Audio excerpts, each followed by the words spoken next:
Oke, Anda mungkin mikir udah aman banget nih di dunia maya, udah pakai autentikasi dua faktor. Centang, password rumit, unik, udah pasti. Nggak sembarangan klik link aneh. Ya iyalah, rasanya udah bener semua langkahnya. Tapi, pernah kepikiran nggak? Gimana kalau kelemahan terbesarnya itu bukan teknologi Anda? Tapi, ya Anda sendiri. Hmm, menarik tuh premisnya. Jadi manusia sebagai celah. Iya. Hari ini kita mau bahas tuntas ya soal social engineering. Itu loh seni ngeretas manusia, bukan mesin. Kita bakal gali banyak banget wawasan dari wawancara sama pakar keren di bidang ini, namanya Rachel Tobak. Ah, Rachel Toback, CEO Social Proof Security. Dia memang jagonya ethical hacking, terutama sisi manusianya. Betul.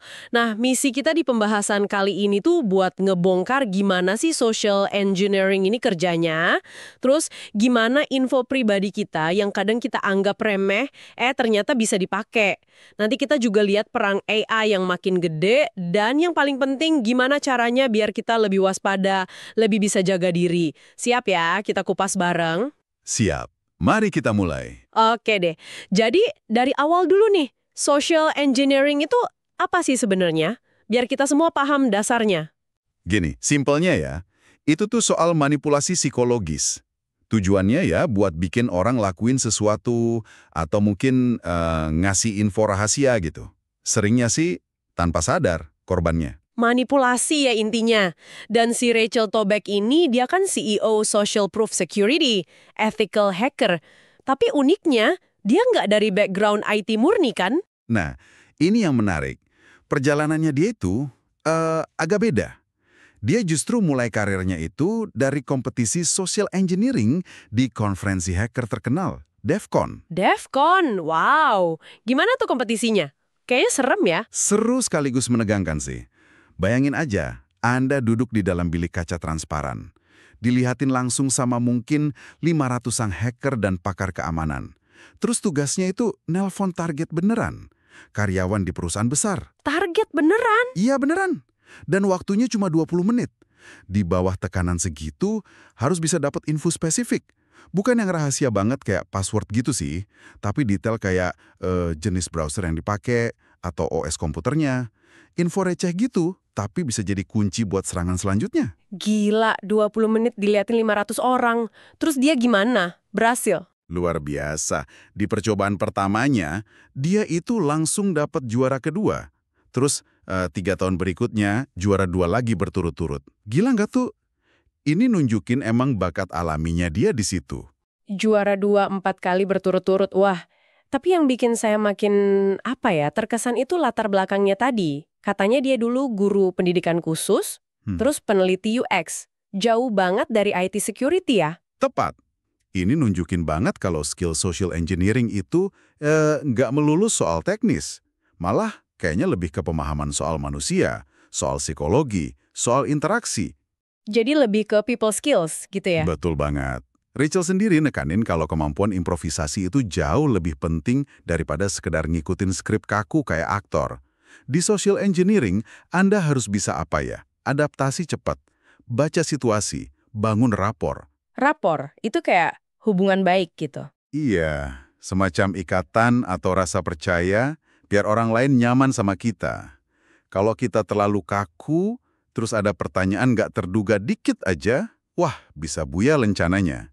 Justru, kemampuan bikin target rileks, santai, kadang malah ketawa, itu sering jadi kunci buat ngebuka pertahanan mereka. Masuk akal sih.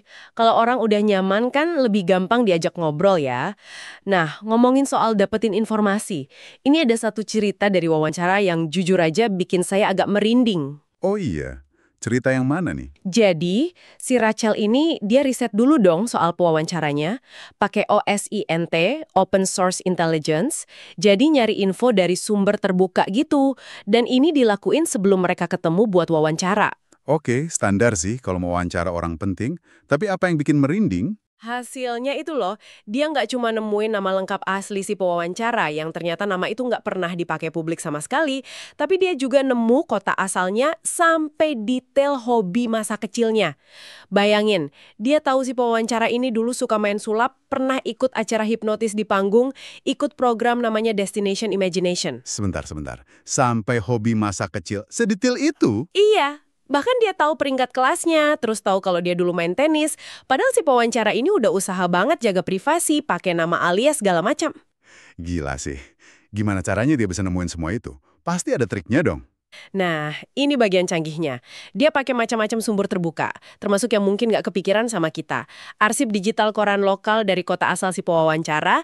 Zaman dulu kan sering tuh ada berita soal prestasi anak sekolah tuh nggak gitu. Arsip koran digital, oke, masih masuk akal. Tapi kok bisa nyambungin itu ke orangnya sekarang? Kan udah beda banget. Disinilah peran AI. Dia pakai tool AI pencari wajah. AI ini bisa nyocokin foto pewawancara yang sekarang sama foto masa kecilnya di artikel koran itu. Bahkan foto pas kelas 5 SD, padahal ya penampilannya udah beda jauh. Dulu kan nggak pakai jenggot, nggak pakai kacamata, gaya rambut juga beda, tapi AI-nya tetap bisa nemuin kecocokan. Dia nemu sekitar 7 artikel lama katanya. Wow, AI face search ya, itu udah teknologi yang lumayan umum sekarang. Udah mulai banyak yang bisa, meskipun tingkat akurasinya beda-beda. Tapi ini nunjukin betapa kuatnya teknologi ini kalau digabung sama OSNT. Tapi tadi kan dibilang si pewawancara ini udah hati-hati banget soal privasi, pakai alias, pakai tool penghapus data segala. Kok masih bisa ketemu? Betul. Rachel sendiri ngaku kalau target yang ini tuh lumayan susah. Dia sampai ngabisin waktu sekitar 10 jam buat risetnya. Padahal biasanya target biasa gitu, paling cuma 30 menit udah cukup. 10 jam. Lama juga ya. Iya, ini nunjukin kalau usahanya si pewawancara buat ngelindungin data itu ada efeknya, bikin lebih susah. Tapi, ini juga jadi poin penting banget. Jejak digital kita yang lama, kayak arsip koran tadi, atau mungkin postingan Facebook lama punya ibu kita, atau forum online zaman dulu, itu seringkali susah banget dihapus total. Dan bisa aja ditemuin lagi sama orang yang niat nyari. Waduh, jadi kepikiran nih info apa aja ya soal diri kita yang mungkin nyangkut di internet dari zaman bahula. Nah, itu dia. Ini penting banget buat kita semua renungin. Informasi apa aja tentang Anda yang mungkin ada di luar sana. Mungkin dari bertahun-tahun lalu, yang kayaknya udah lupa, tapi sebenarnya masih bisa diakses, dirangkai sama orang lain. Permanensi data digital itu, beneran nyata dan kita harus waspada soal ini. Oke, serem juga ya kalau dipikir-pikir. Nah, dari info-info yang ternyata gampang didapat ini, kita jadi masuk ke kerentanan umum yang sering dieksploitasi nih. Apa aja sih celah-celah yang paling sering dimanfaatin sama social engineer ini?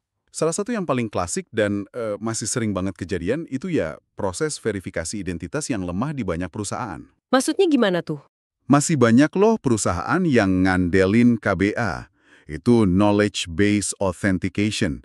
Pertanyaan keamanan standar kayak, tanggal lahir Anda kapan? Siapa nama gadis ibu kandung? Alamat rumahnya di mana? Nah, info-info ini, kayak yang kita bahas tadi, seringkali bisa ditemuin online kalau orangnya niat nyari. Oh iya ya, kan banyak yang nulis tanggal lahir di medsos, atau nama ibu kadang kesebut di postingan keluarga. Betul, Rachel cerita, dia pernah bisa dapat akses atau info sensitif dari seorang asisten eksekutif cuma dalam 30 detik. Modalnya cuma pura-pura jadi orang dari tim keuangan internal lewat telepon. Gampang banget kan? 30 detik doang. Cek. Selain itu apa lagi? Pasti ada hubungannya sama kebiasaan kita juga kan? Tepat sekali. Kebiasaan buruk kita sendiri ini sering jadi pintu masuk. Yang paling umum, ya pakai password yang sama di mana-mana. Ah, ini nih penyakit banyak orang kayaknya. Ngaku deh. Haha, iya. Riset Google aja nunjukin lebih dari separuh orang, 52%, ngaku kalau mereka pakai ulang password. Bahaya banget ini. Kalau satu akun Anda kena bocor datanya, misalnya dari situs belanja online yang keamanannya kurang bagus, nah penyerang bisa aja nyobain email sama password itu di akun kerja Anda, akun bank Anda, akun penting lainnya. Iya sih, repot juga ya kalau tiap akun beda password. Tapi emang harus ya? Harus banget. Pakai password manager itu solusi bagus. Nah, kerentanan ketiga yang lagi marak banget sekarang ini namanya serangan MFA fatigue. MFA fetish. Apaan tuh? Bukannya MFA, otentikasi multifaktor itu justru bikin kita lebih aman ya? Kan ada lapisan kedua. MFA itu memang penting banget, setuju. Tapi pertama, nggak semua jenis MFA itu sama kuatnya. Kedua, ada cara buat ngakalin jenis tertentu. Nah, MFA fatigue ini terjadi kalau penyerang udah dapet password Anda. Oke, passwordnya udah jebol duluan berarti. Ya, terus mereka sengaja nge-spam ponsel Anda pakai notifikasi permintaan login MFA. Bisa puluhan, bahkan ratusan kali. Terus-terusan gitu. Harapannya, Anda jadi capek, kesel, lengah, atau nggak sengaja malah kepencet tombol setuju atau approve. Apalagi kalau serangannya dilakuin pas Anda lagi sibuk banget atau pas tengah malam baru bangun tidur. Wah, licik juga ya caranya. Jadi dibikin capek gitu biar salah pencet. Terus gimana dong? Kan kita disuruh pakai MFA. Tetap harus pakai MFA. Tapi pilih jenisnya. Ada tingkatannya nih. MFA yang lewat SMS itu ya lumayan lah. Lebih baik daripada nggak sama sekali. Katanya sih bisa nahan sekitar 72% serangan dasar. Tapi dia rentan sama serangan SIM swap. SIM swap, itu yang nomor HP kita diambil alih orang lain kan? Betul. Nomor kita bisa dibajak, terus kode MFA-nya masuk ke HP si penipu. Makanya, buat perlindungan yang lebih kuat, apalagi kalau threat model atau profil risiko Anda tinggi, Threat model, maksudnya gimana tuh? threat model itu kayak kita nilai sendiri seberapa besar sih kemungkinan kita jadi target serangan. Misalnya nih, Anda orang terkenal, atau jurnalis, aktivis, pejabat, atau mungkin kerjaannya ngurusin data sensitif banget. Nah, kalau risikonya tinggi gitu. Oke, paham. Terus, kalau resiko tinggi, MFA-nya gimana? Sangat disaranin pakai MFA yang berbasis aplikasi, kayak Google Authenticator, OT, atau sejenisnya. Atau yang paling aman banget nih, pakai kunci keamanan fisik, kayak YubiKey atau yang standar Fido2 gitu. Kunci fisik yang dicolok ke komputer atau HP itu ya? Iya, itu jauh lebih susah diretas. Kenapa? Karena serangannya nggak bisa dilakuin dari jarak jauh. Penyerang harus pegang kunci fisiknya langsung buat bisa login. Ini penting banget buat nahan serangan canggih. Oke, jadi ada tingkatannya ya. SMS bagus, tapi lebih bagus lagi pakai aplikasi, paling bagus pakai kunci fisik. Tergantung seberapa besar resiko kita. Konsep threat modeling ini menarik sih. Jadi kita perlu mikir, seberapa publik sih hidup kita? Persis. Coba deh pikirin, seberapa banyak info soal Anda yang ada di luar sana? Seberapa sering aktivitas Anda muncul di publik? Rachel ngasih contoh unik tuh, soal pasangan yang lagi selingkuh nonton konser Coldplay, nggak sengaja kesorot kamera Jumbotron gede, terus jadi viral. Hahaha, iya inget tuh. Kasian juga ya. Nah, intinya, makin kita dikenal, makin gampang kita dikenali di ruang publik. Aktivitas kita, baik online maupun offline, itu bisa ningkatin exposure tanpa kita sadari. Zaman sekarang, privasi di tempat umum itu udah kayak ilusi. Bisa aja kan kita nggak sengaja nongol di latar belakang video TikTok orang lain? Bener juga ya. Terus gimana? Makanya, balik lagi ke tadi, mungkin perlu mikirin buat paket tool penghapus data dari data broker itu, kayak yang dilakuin si pewawancara tadi. Itu bisa jadi langkah proaktif yang bagus buat ngurangin jejak digital kita, buat siapa aja sih sebenarnya, nggak cuma buat yang profilnya tinggi.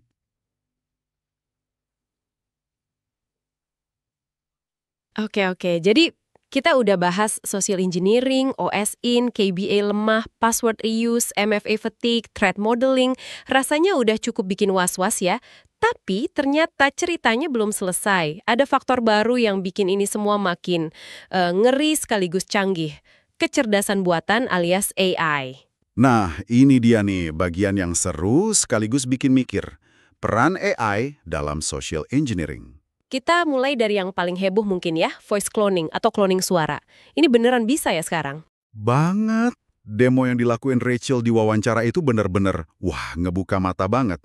Dia minta izin dulu tentunya buat ngeloning suara si pewawancara. Dan ternyata, sampel suara yang dibutuhin itu dikit banget. Cuma sekitar 10 detik dari video YouTube-nya si pewawancara itu udah cukup. Cuma 10 detik? Terus proses bikin suara tiruannya lama? Cepet banget. Pakai tool yang udah ada di pasaran gitu katanya cuma butuh waktu sekitar 30 detik buat ngegenerate suara cloningannya. Serius?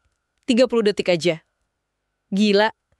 Terus dia pakai suara cloningan itu buat apa? Nah, ini bagian ngerinya. Abis suaranya jadi, dia lanjut pakai teknik spoofing nomor telepon si pewawancara.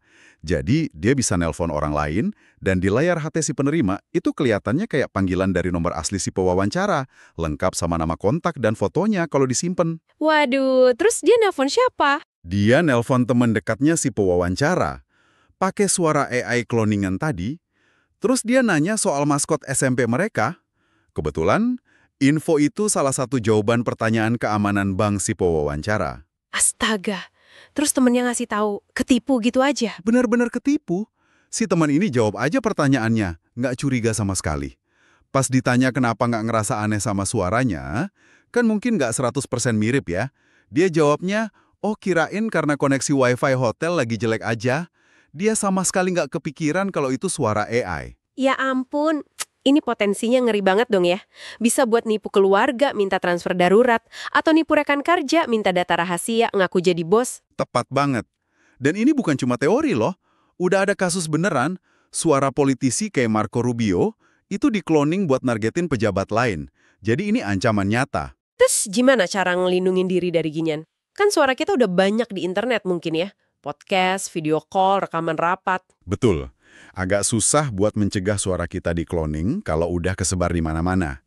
Tapi, yang bisa kita lakuin itu pertama, edukasi. Kasih tahu orang-orang terdekat kita, keluarga, teman, kolega, soal ancaman voice cloning ini. Biar mereka aware. Oke, edukasi. Terus? Kedua, biasain verifikasi ulang. Kalau ada telepon atau pesan suara yang isinya permintaan mendadak dan sensitif, minta duit, minta data, minta akses, jangan langsung percaya. Curiga dulu aja. Coba telepon balik ke nomor yang Anda yakin asli atau konfirmasi lewat jalur lain. Chat WA kek, email kek.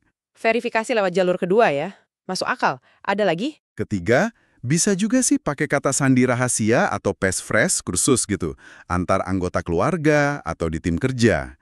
Tapi ini juga mesti hati-hati. Jangan pakai info yang gampang ditebak atau info yang pernah kesebar. Misalnya jokes internal yang pernah diposting di grup medsos. Bisa jadi udah ketahuan juga sama penyerangnya. Oke. Edukasi, verifikasi, passphrase. Dicatat. Nah, selain cloning suara, ada lagi nih ancaman AI yang dibahas yang lebih ke dampak psikologisnya. Ada istilah AI psychosis sama tren AI companion. Maksudnya apa lagi nih? Nah, AI psychosis ini fenomena yang agak mengkhawatirkan. Ini ngacu ke large language models, LLM kayak ChatGPT gitu. Karena mereka seringkali didesain buat menyenangkan pengguna. Mereka jadi cenderung terlalu nurut, jadi psychophantic. Psychophantic, maksudnya penjilat gitu. Ya, semacam itu. Mereka cenderung setuju dan mengiyakan aja apa kata pengguna. Bahayanya kalau pengguna ini punya pandangan yang udah agak menyimpang dari realitas atau bahkan punya delusi, si AI ini malah bisa memperkuat keyakinan salah itu. Ada contoh kasus nyata, seorang investor VC terkenal gitu. Dia lagi ngalamin delusi, ngerasa dikejar, ada konspirasi pembunuhan segala macem. Nah, LLM yang diajak ngobrol malah nyajiin narasi fiksi seolah-olah itu fakta, jadi makin parah delusinya. Bahaya. Otak kita, apalagi pas usia muda atau remaja, itu kan sangat malleable, gampang dibentuk. Coba bayangin, anak atau remaja yang lagi ada masalah mental, terus dia interaksi intens sama AI yang berperan jadi karakter fantasi favoritnya. Kalau AI-nya nggak bisa mecah karakter, nggak bisa ngenalin situasi bahaya, malah terus ikutin alur fantasi si anak, wah, konsekuensinya bisa tragis. Ngeri ya. Terus kalau AI companion itu gimana? Yang kalung AI friend itu? Nah, ini nyambung juga. Tren AI companion atau teman AI ini, kayak kalung AI friend dari Avi Schiffman, itu juga punya risiko. Pertama, risiko keterikatan emosional yang nggak sehat sama AI. Kedua, potensi dia ngegantiin interaksi manusia yang asli. Ketiga, bisa jadi kita malah kehilangan skill sosial kalau keseringan ngobrol sama AI. Ada juga riset yang nunjukin ada peningkatan neurotisisme. Neurotisisme itu apa? Itu kecenderungan seseorang buat lebih sering ngalamin emosi negatif. Kayak cemas, khawatir, gampang stres gitu. Nah, peningkatannya ini diduga sebagian ada kaitannya sama isolasi sosial, mungkin efek pandemi juga, dan interaksi digital yang makin intensif, termasuk sama AI. Belum lagi soal privasi. Semua curhatan intim kita ke teman AI itu kan direkam. Bisa aja bocor datanya. Jadi, AI yang terlalu nurut dan teman AI ini bisa berdampak negatif ke psikologis kita ya. Ini jadi ngangkat pertanyaan besar soal tanggung jawab perusahaan AI dong ya. Kayak OpenAI, Beta, Google gitu. Tentu saja, tanggung jawabnya besar banget. Perlu ada safeguard, pagar pengaman, yang jauh lebih kuat di dalam AI itu sendiri. Mungkin nggak cukup cuma punya satu psikiater internal di perusahaannya. Perlu tim ahli dari berbagai bidang, neuroscience, psikologi, yang bisa bantu AI ngenalin pola-pola berbahaya atau tanda-tanda delusi pada pengguna. Jadi AI-nya harus bisa sadar diri gitu ya kalau percakapannya udah nggak bener? Idealnya gitu, AI-nya harus bisa menusuk selubung, pierce the veil.